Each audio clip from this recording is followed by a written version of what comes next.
একটি গ্রামের মানুষের গল্প। রামু একজন সাধারণ গ্রামের মানুষ। ছোট্ট গ্রাম বিলাসপুরে তার জন্ম।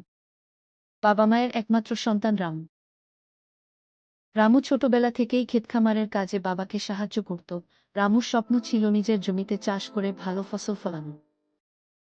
গ্রামের অন্যরা যখন শহরে কাজের সন্ধানে চলে যাচ্ছিল, রামু তখনও মাটির সঙ্গে সম্পর্ক অটুট রেখেছিল। দিনরাত পরিশ্রম করে সে নিজের জমিতে ফসল ফলাতে শুরু করল।